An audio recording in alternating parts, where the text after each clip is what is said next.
Welcome to today's Triple Z. The Triple Z podcast is a daily program that you can use to help you fall asleep each night. Just turn down the volume, lay back, relax, and enjoy as you fall asleep.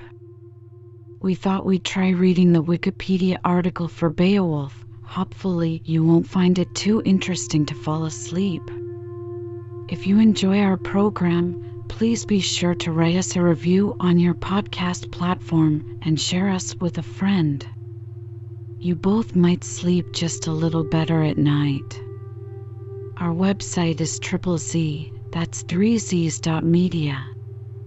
You can also like and share our content on Facebook or our Instagram account zzz_media_podcast. Music for today's episode was provided by the Sleep channel on Spotify. Beowulf is an Old English epic poem in the tradition of Germanic heroic legend consisting of 3,182 alliterative lines. It is one of the most important and most often translated works of Old English literature. The date of composition is a matter of contention among scholars. The only certain dating is for the manuscript, which was produced between 975 and 1025. Scholars call the anonymous author the Beowulf poet. The story is set in pagan Scandinavia in the 6th century. Beowulf, a hero of the Geats, comes to the aid of Hrothgar, the king of the Danes, whose mead hall in Heorot has been under attack by the monster Grendel. After Beowulf slays him, Grendel's mother attacks the hall and is then defeated. Victorious, Beowulf goes home to Geatland and becomes king of the Geats. 50 years later, Beowulf defeats a dragon but is mortally wounded in the battle. After his death, his attendants cremate his body and erect a tower on a headland in his memory. Scholars have debated whether Beowulf was transmitted orally, affecting its interpretation. If it was composed early, in pagan times, then the paganism is central and the Christian elements were added later, whereas if it was composed later, in writing, by a Christian, then the pagan elements could be decorative archaizing. Some scholars also hold an intermediate position. Beowulf is written mostly in the late West Saxon dialect of Old English, but many other dialectal forms are present, suggesting that the poem may have had a long and complex transmission throughout the dialect areas of England. There has long been research into similarities with other traditions and accounts, including the Icelandic Grettis saga, the Norse story of Rolf Kraki and his bear shape-shifting servant Bodvarbjarki, the international folktale The Bear's Son Tale, and the Irish folktale of the Hand and the Child. Persistent attempts have been made to link Beowulf to tales from Homer's Odyssey or Virgil's Aeneid. More definite are biblical parallels, with clear allusions to the books of Genesis, Exodus, and Daniel. The poem survives in a single copy in the manuscript known as the Noel Codex. It has no title in the original manuscript, but has become known by the name of the story's protagonist.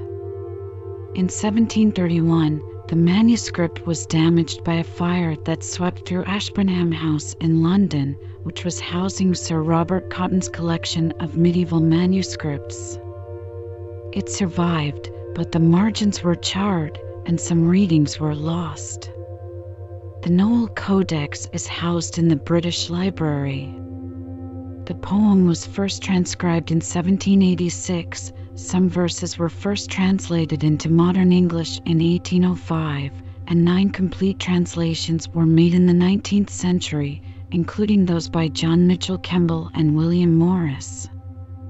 After 1900, hundreds of translations, whether into prose, rhyming verse, or alliterative verse, were made, some relatively faithful, some archaizing, some attempting to domesticate the work. Among the best-known modern translations are those of Edwin Morgan, Burton Raffel, Michael J.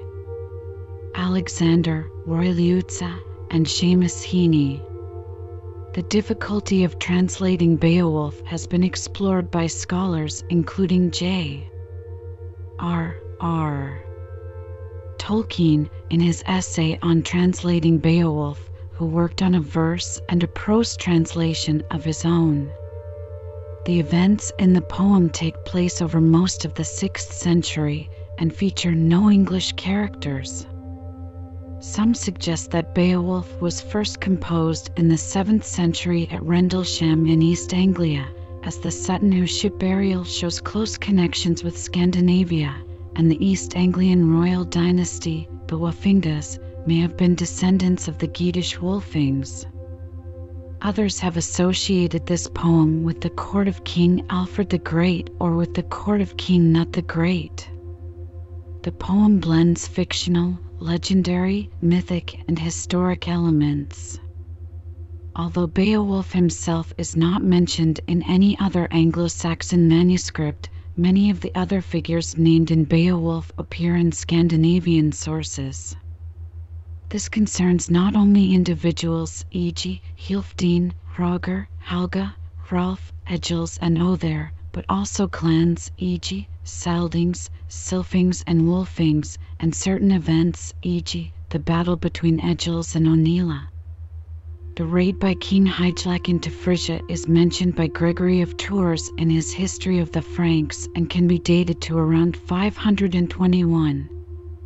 The majority view appears to be that figures such as King Hroger and the Sildings in Beowulf are based on historical people from 6th century Scandinavia.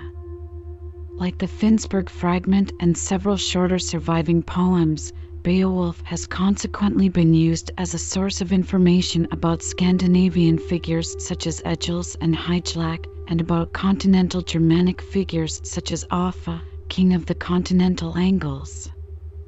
However, the scholar Roy Liutza argues that the poem is frustratingly ambivalent, neither myth nor folktale, but is set against a complex background of legendary history. On a roughly recognizable map of Scandinavia, and comments that the Geats of the poem may correspond with the Godar of modern Gotaland, or perhaps the legendary Gedi. 19th century archaeological evidence may confirm elements of the Beowulf story. Egils was buried at Uppsala, Gamla Uppsala, Sweden, according to Snorri Sturluson. When the western mound, to the left in the photo, was excavated in 1874, the finds showed that a powerful man was buried in a large barrow, c. 575, on a bear skin with 2 dogs and rich grave offerings. The eastern mound was excavated in 1854 and contained the remains of a woman and a young man. The middle barrow has not been excavated. In Denmark, recent archaeological excavations at Litra, where Scandinavian tradition located the seat of the Sildings, Heorot, have revealed that a hall was built in the mid-6th century, matching the period described in Beowulf, some centuries before the poem was composed.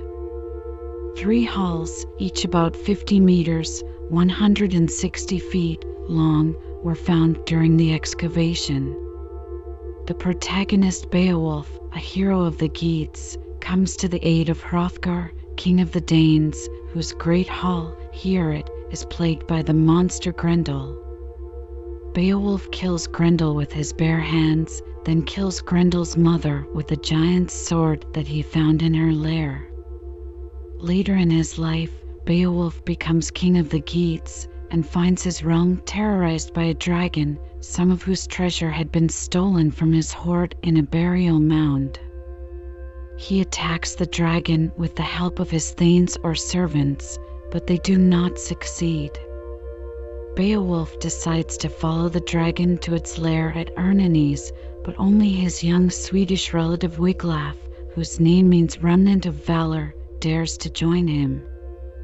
Beowulf finally slays the dragon, but is mortally wounded in the struggle. He is cremated and a burial mound by the sea is erected in his honor. Beowulf is considered an epic poem in that the main character is a hero who travels great distances to prove his strength at impossible odds against supernatural demons and beasts. The poem begins in medias residential, or simply in the middle of things, a characteristic of the epics of antiquity. Although the poem begins with Beowulf's arrival, Grendel's attacks have been ongoing.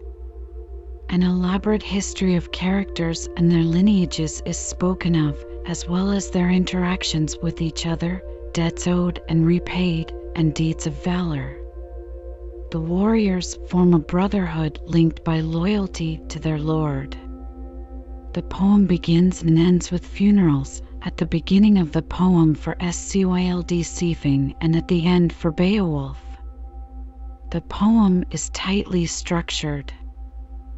Kerrigan shows the symmetry of its design in a model of its major components, with, for instance, the account of the killing of Grendel matching that of the killing of the dragon, the glory of the Danes matching the accounts of the Danish and Geatish courts. Beowulf begins with the story of Hrothgar, who constructed the great hall, Heorot, for himself and his warriors. In it, he, his wife Wealhtheow, and his warriors spend their time singing and celebrating. Grendel, a troll-like monster said to be descended from the biblical Cain, is pained by the sounds of joy. Grendel attacks the hall and kills and devours many of Hrothgar's warriors while they sleep. Hrothgar and his people, helpless against Grendel, abandon Heorot.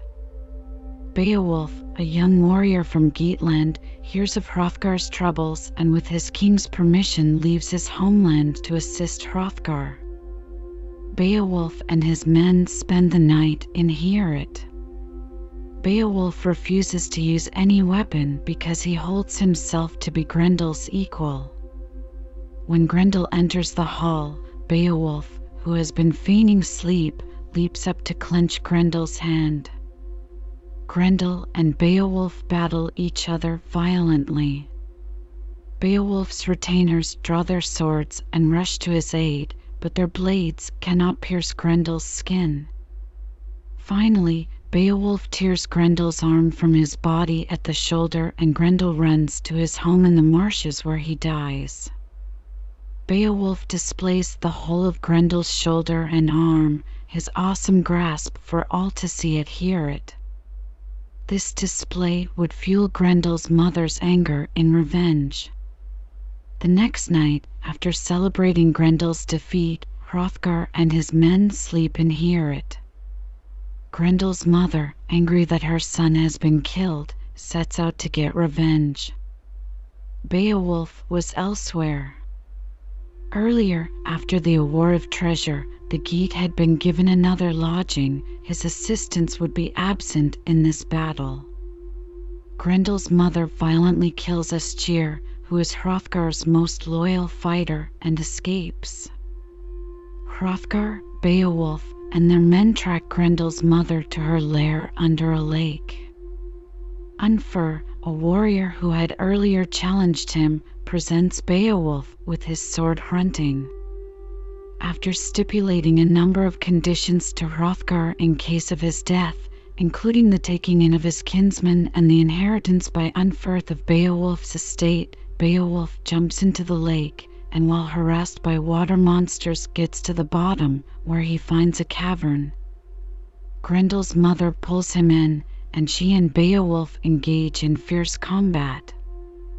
At first, Grendel's mother prevails, and Hrunting proves incapable of hurting her. She throws Beowulf to the ground and, sitting astride him, tries to kill him with a short sword, but Beowulf is saved by his armor.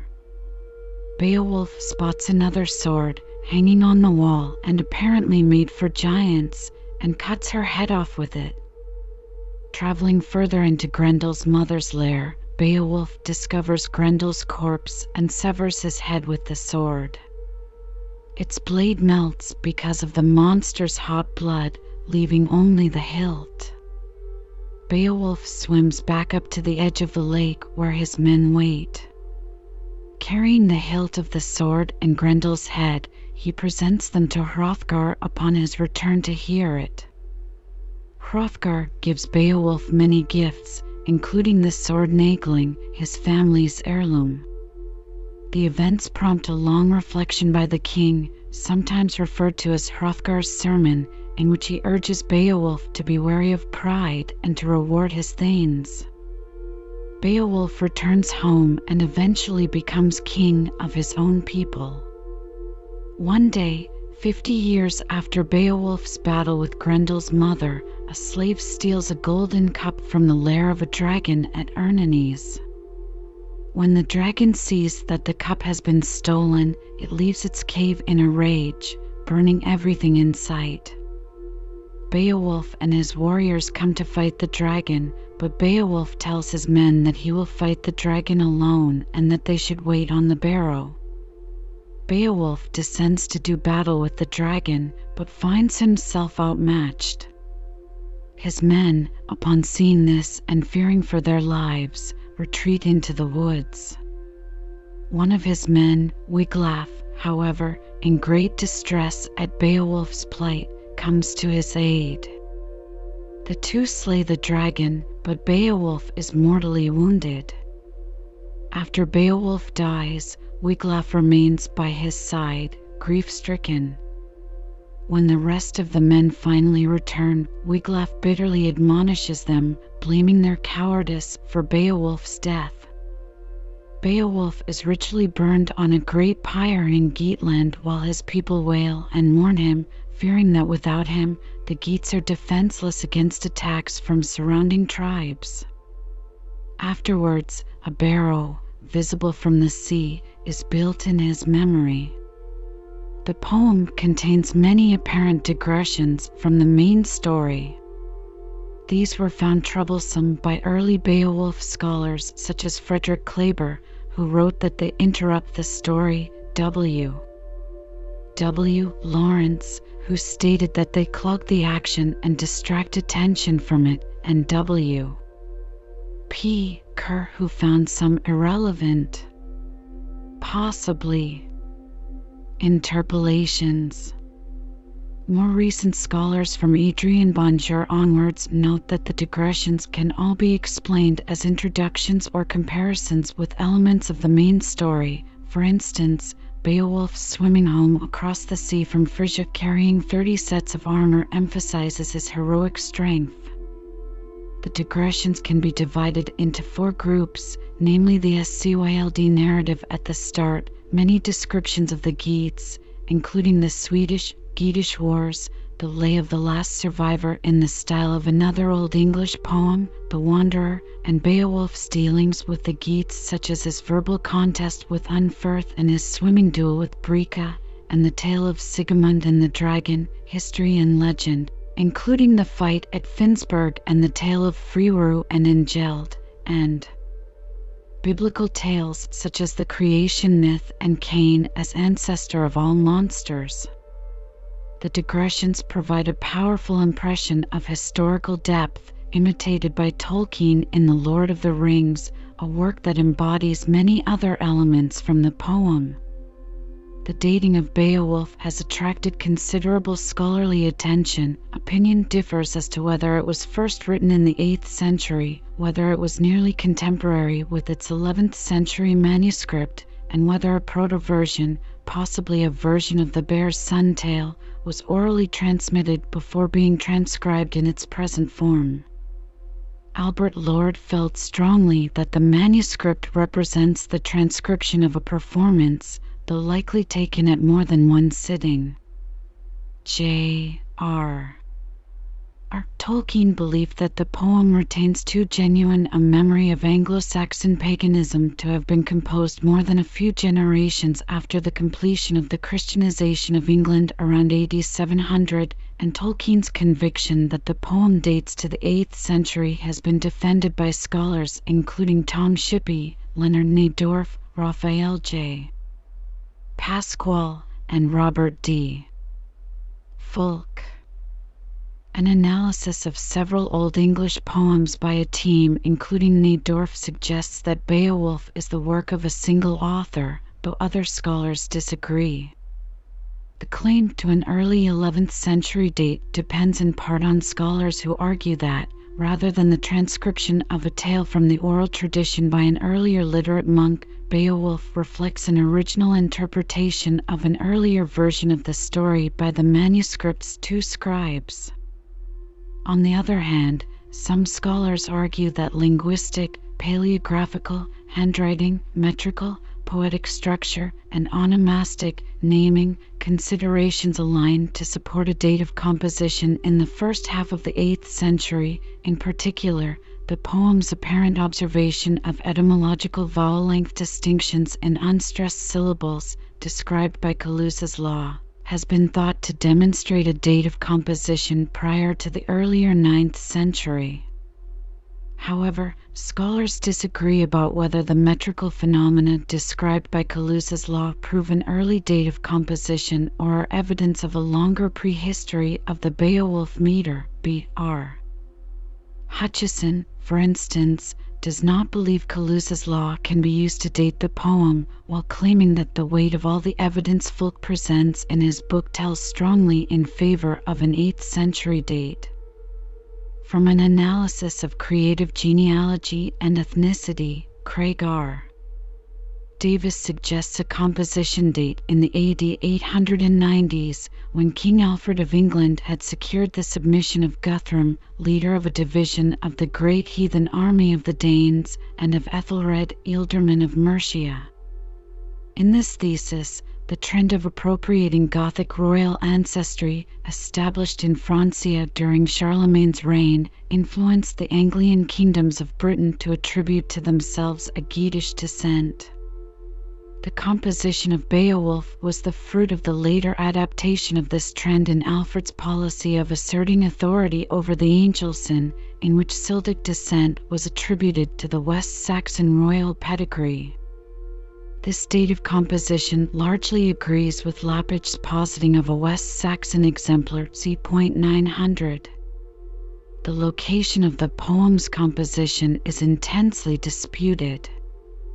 In 1914, F.W. Mormon, the first professor of English language at University of Leeds, claimed that Beowulf was composed in Yorkshire, but E. Talbot Donaldson claims that it was probably composed during the first half of the 8th century, and that the writer was a native of what was then called West Mercia, located in the western Midlands of England. However, the late 10th century manuscript which alone preserves the poem originated in the kingdom of the West Saxons, as it is more commonly known. Beowulf survived to modern times in a single manuscript written in ink on parchment, later damaged by fire. The manuscript measures 245 by 185 millimeters. The poem is known only from a single manuscript estimated to date from around 975 to 1025, in which it appears with other works. The manuscript therefore dates either to the reign of Ethelred the Unready, characterized by strife with the Danish king Sweyn Forkbeard, or to the beginning of the reign of Sweyn's son Nut the Great from 1016.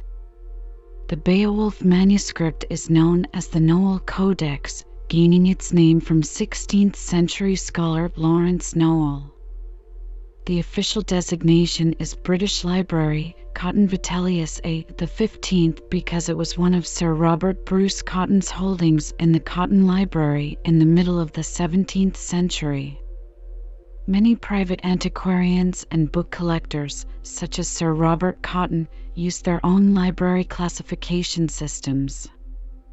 Cotton Vitellius A. the 15th translates as the 15th book from the left on shelf A, the top shelf of the bookcase, with the bust of Roman Emperor Vitellius standing on top of it, in Cotton's collection.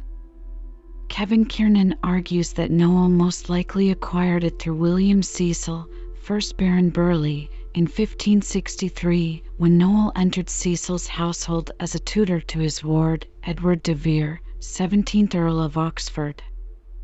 The earliest extant reference to the first foliation of the Noel Codex was made sometime between 1628 and 1650 by Franciscus Junius the Younger.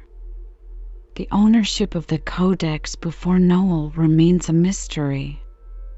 The Reverend Thomas Smith, 1638 to 1710, and Humphrey Wanley, 1672 to 1726, both catalogued the Cotton Library, in which the Noel Codex was held. Smith's catalogue appeared in 1696 and Wanley's in 1705. The Beowulf manuscript itself is identified by name for the first time in an exchange of letters in 1700 between George Hicks, Wanley's assistant, and Wanley. In the letter to Wanley, Hicks responds to an apparent charge against Smith made by Wanley that Smith had failed to mention the Beowulf script when cataloguing Cotton MS. Vitellius A. the 15th. Hicks replies to Wanley, "I can find nothing yet of Beowulf." Kiernan theorized that Smith failed to mention the Beowulf manuscript because of his reliance on previous catalogues, or because either he had no idea how to describe it or because it was temporarily out of the Codex. The manuscript passed Crown ownership in 1702 on the death of its then owner, Sir John Cotton, who had inherited it from his grandfather, Robert Cotton. It suffered damage in a fire at Ashburnham House in 1731, in which around a quarter of the manuscripts bequeathed by Cotton were destroyed. Since then, parts of the manuscript have crumbled along with many of the letters. Rebinding efforts, though saving the manuscript from much degeneration, have nonetheless covered up other letters of the poem, causing further loss. Kiernan, in preparing his electronic edition of the manuscript, used fiber optic backlighting and ultraviolet lighting to reveal letters in the manuscript lost from binding, erasure, or ink blotting. The Beowulf manuscript was transcribed from an original by two scribes, one of whom wrote the prose at the beginning of the manuscript and the first 1939 lines, before breaking off in mid-sentence. The first scribe made a point of carefully regularizing the spelling of the original document into the common West Saxon, removing any archaic or dialectical features. The second scribe, who wrote the remainder, with a difference in handwriting noticeable after line 1939, seems to have written more vigorously and with less interest. As a result, the second scribe's script retains more archaic dialectic features, which allow modern scholars to ascribe the poem a cultural context. While both scribes appear to have proofread their work, there are nevertheless many errors. The second scribe was ultimately the more conservative copyist, as he did not modify the spelling of the text as he wrote, but copied what he saw in front of him. In the way that it is currently bound, the Beowulf manuscript is followed by the Old English poem Judith. Judith was written by the same scribe that completed Beowulf, as evidenced by similar writing style. Wormholes found in the last leaves of the Beowulf manuscript that are absent in the Judith manuscript suggest that at one point Beowulf ended the volume. The rubbed appearance of some leaves suggests that the manuscript stood on a shelf unbound, as was the case with other Old English manuscripts.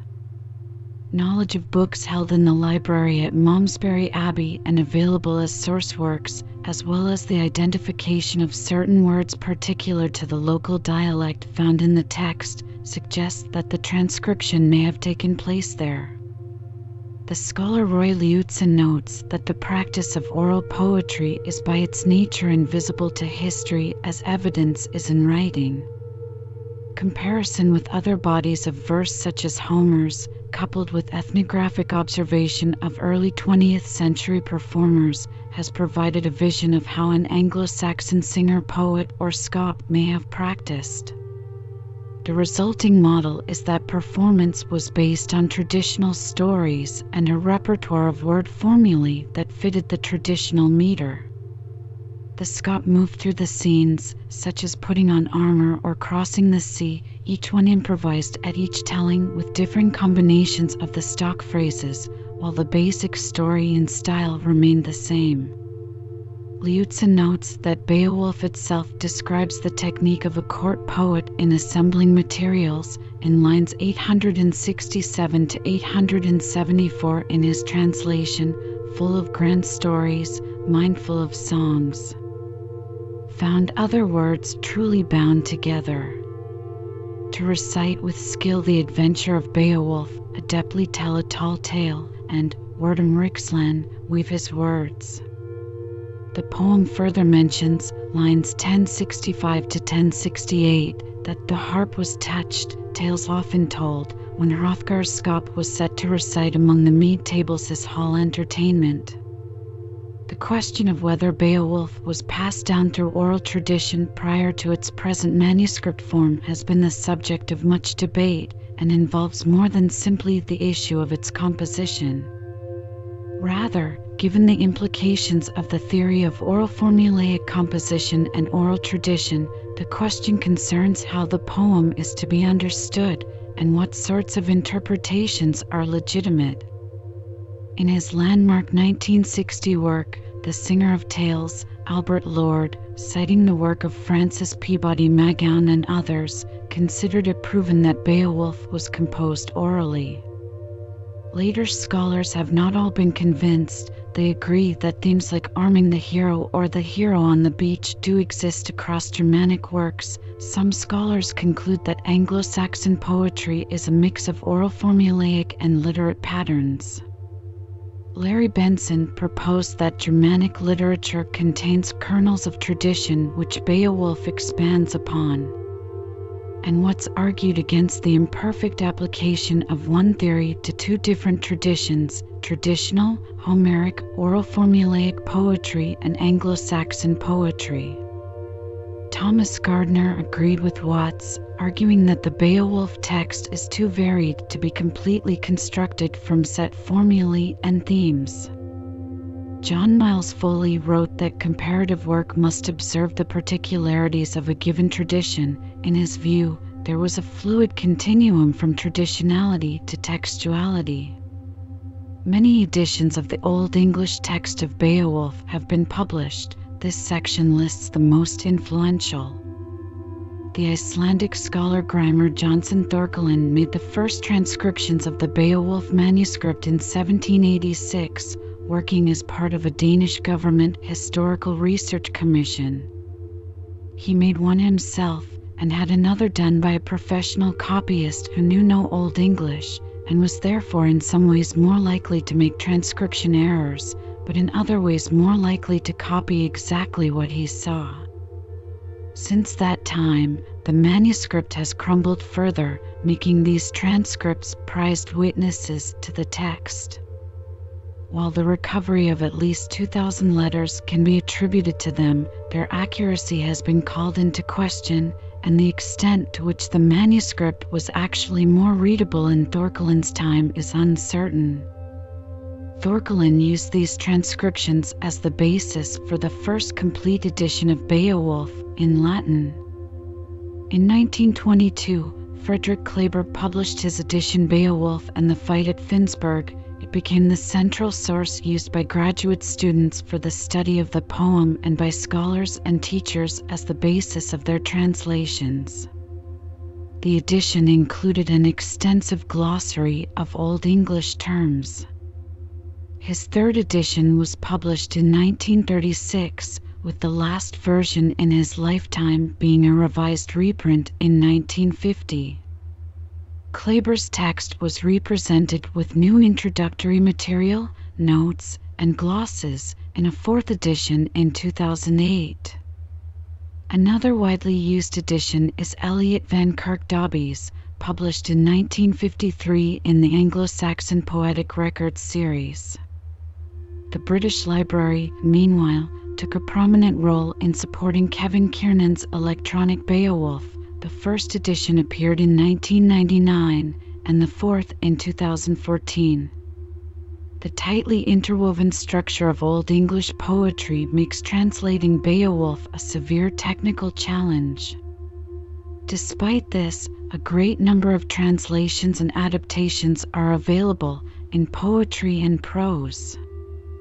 Andy Orchard, in a critical companion to Beowulf, lists 33 representative translations in his bibliography, while the Arizona Center for Medieval and Renaissance Studies published Mary Jane Osborne's annotated list of over 300 translations and adaptations in 2003. Beowulf has been translated many times in verse and in prose, and adapted for stage and screen. By 2020, the Beowulf's Afterlives bibliographic database listed some 688 translations and other versions of the poem. Beowulf has been translated into at least 38 other languages. In 1805, the historian Sharon Turner translated selected verses into modern English. This was followed in 1814 by John Josias Conybeare, who published an edition in English paraphrase and Latin verse translation. N.F. S. Grundtvig reviewed Thorkeland's edition in 1815 and created the first complete verse translation in Danish in 1820. In 1837, John Mitchell Kemble created an important literal translation in English. In 1895, William Morris and A. J. Wyatt published the 9th English translation. In 1909, Francis Barton Gummier's full translation in English imitative meter was published and was used as the text of Gareth Hines's 2007 graphic novel based on Beowulf. In 1975, John Porter published the first complete verse translation of the poem entirely accompanied by facing page Old English. Seamus Heaney's 1999 translation of the poem Beowulf, a new verse translation called Heanywolf by the Beowulf translator Howell Chickering and many others, was both praised and criticized. The U.S. publication was commissioned by W. Norton and Company and was included in the Norton Anthology of English Literature. Many retellings of Beowulf for children appeared in the 20th century. In 2000, second edition 2013, Liuzza published his own version of Beowulf in a parallel text with the Old English, with his analysis of the poem's historical, oral, religious, and linguistic contexts. R.D. Fulk of Indiana University published a facing page edition and translation of the entire Noel Codex manuscript in 2010. Hugh McGuinness's 2011 Translating Beowulf, Modern Versions in English Verse discusses the challenges and history of translating the poem, as well as the question of how to approach its poetry, and discusses several post-1950 verse translations, paying special attention to those of Edwin Morgan, Burton Raffel, Michael J. Alexander, and Seamus Heaney.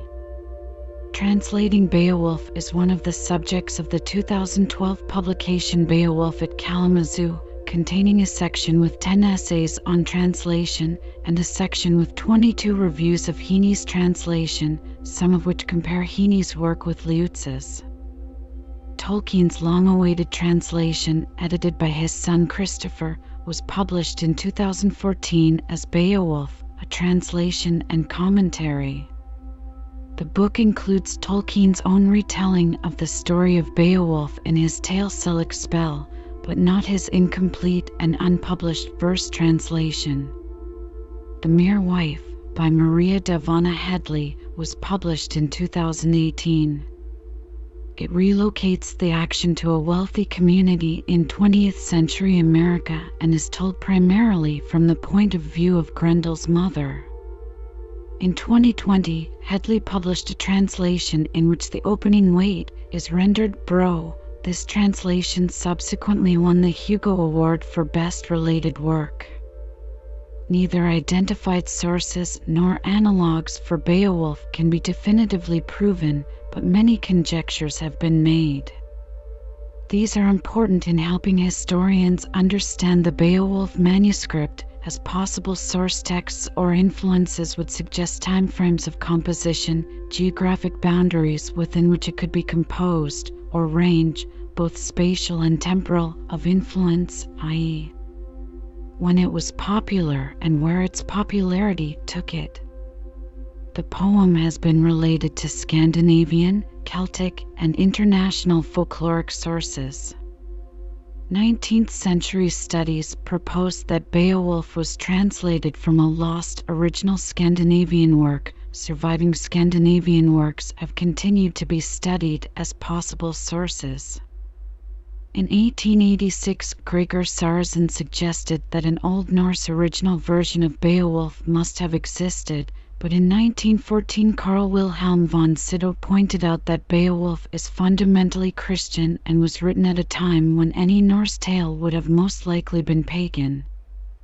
Another proposal was a parallel with the Grettis saga, but in 1998 Magnus Fjöldal challenged that, stating that tangential similarities were being overemphasized as analogies.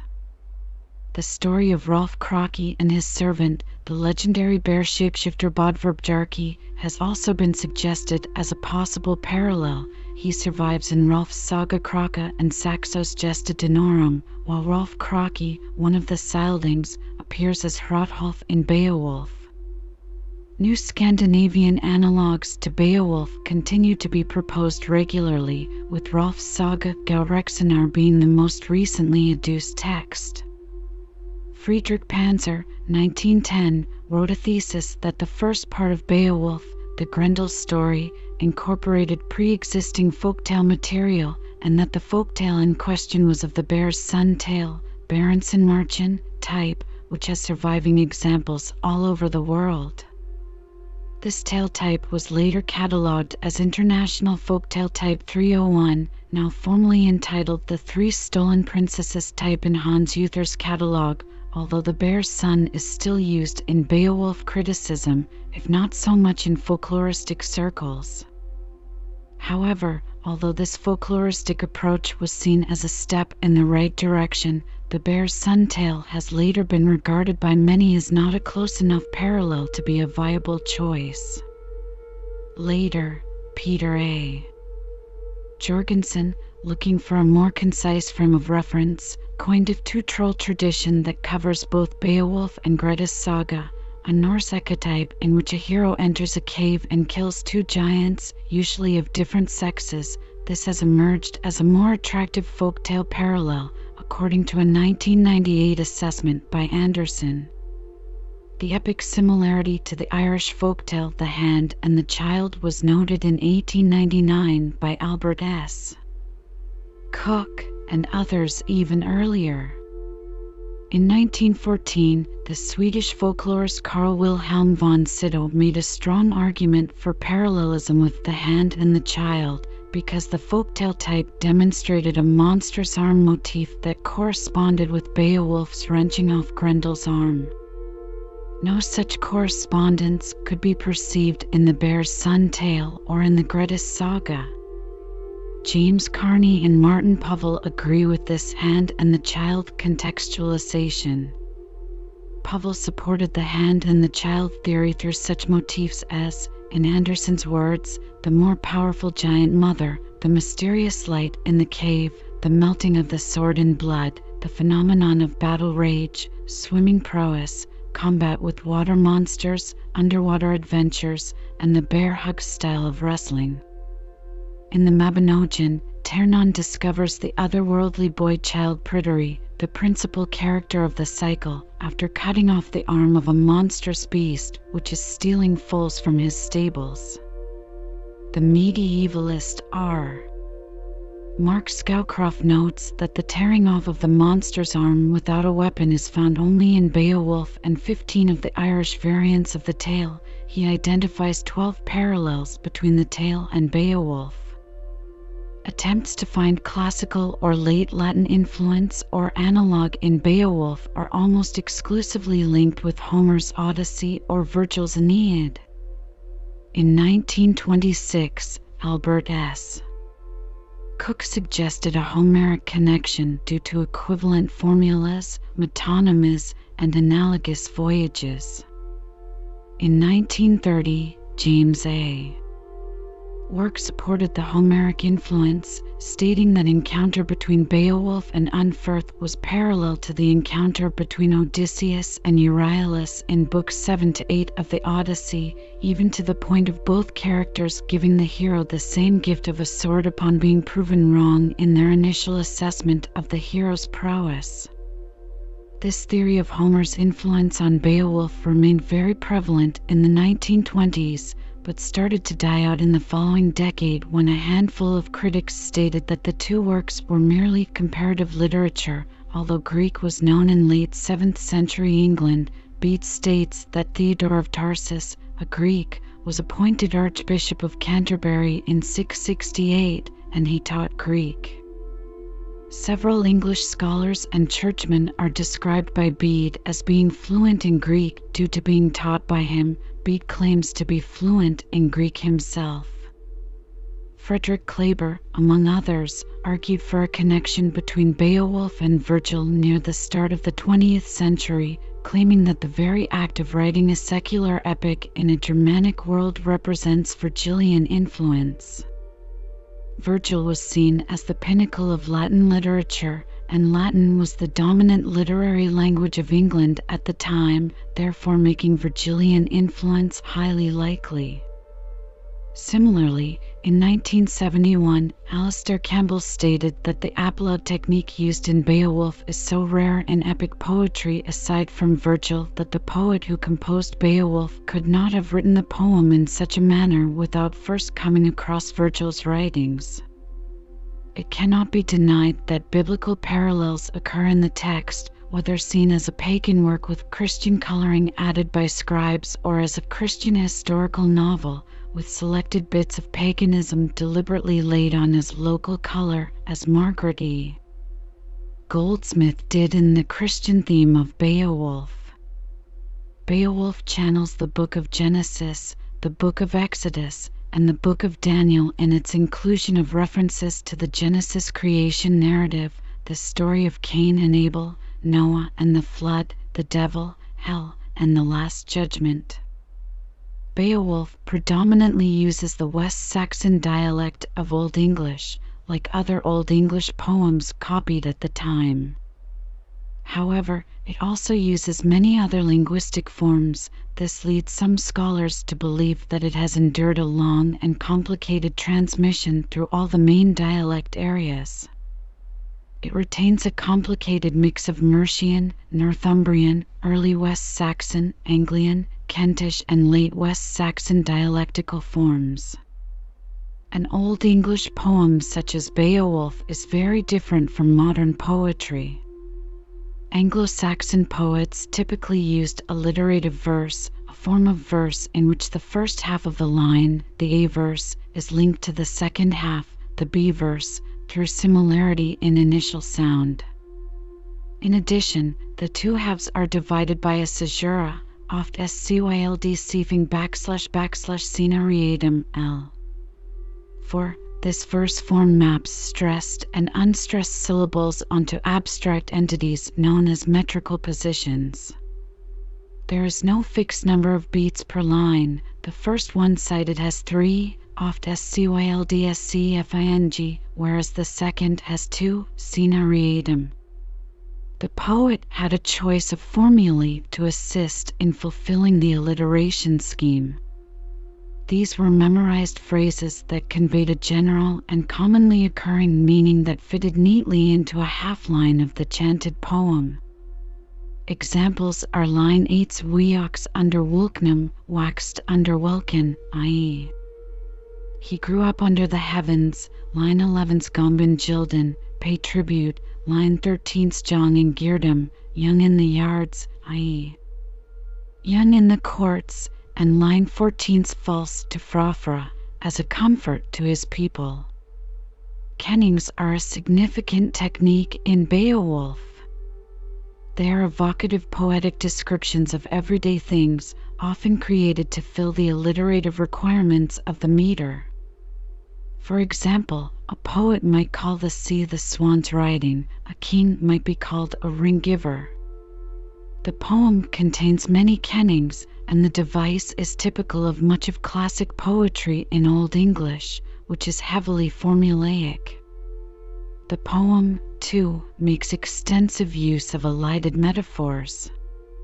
The history of modern Beowulf criticism is often said to begin with Tolkien, author and Merton Professor of Anglo-Saxon at the University of Oxford, who in his 1936 lecture to the British Academy criticized his contemporaries' excessive interest in its historical implications. He noted in Beowulf, the monsters and the critics that as a result the poem's literary value had been largely overlooked, and argued that the poem is in fact so interesting as poetry, in places poetry so powerful, that this quite overshadows the historical content. Tolkien argued that the poem is not an epic, that, while no conventional term exactly fits, the nearest would be elegy, and that its focus is the concluding dirge.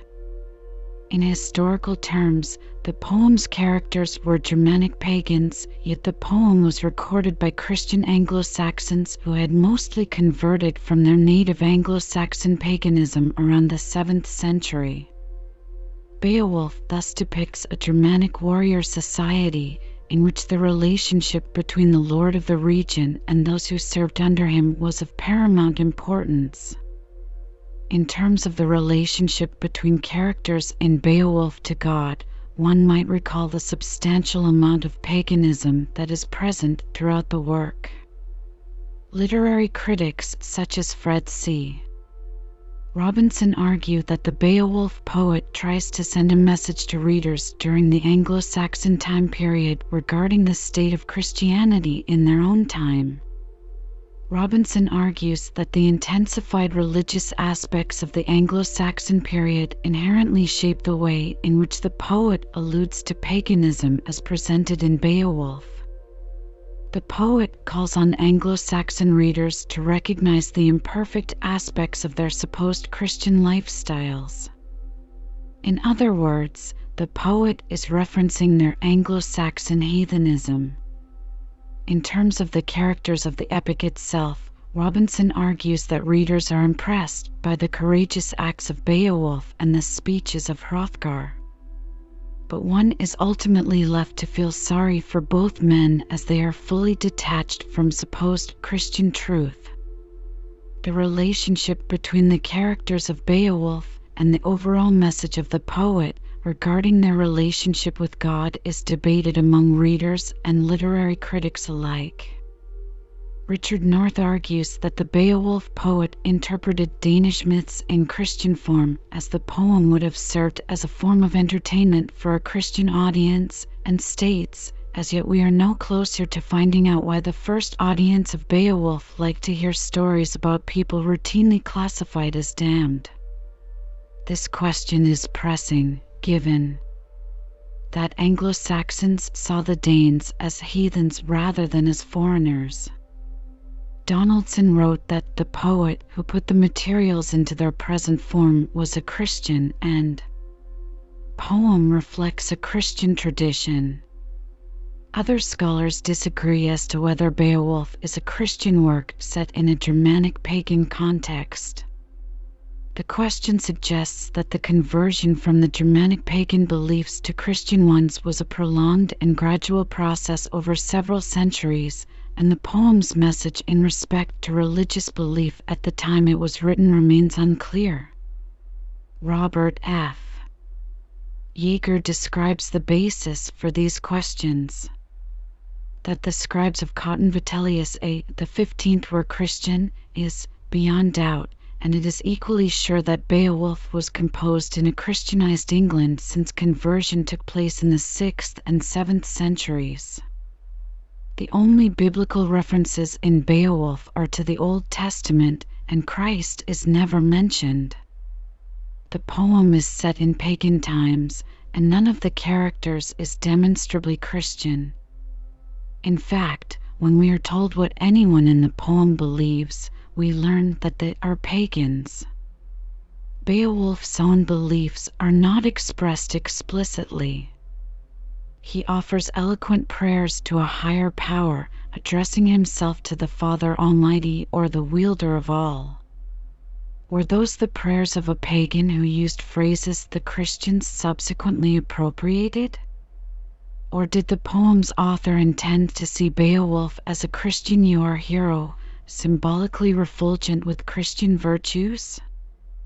Ursula Schaefer's view is that the poem was created and is interpretable within both pagan and Christian horizons.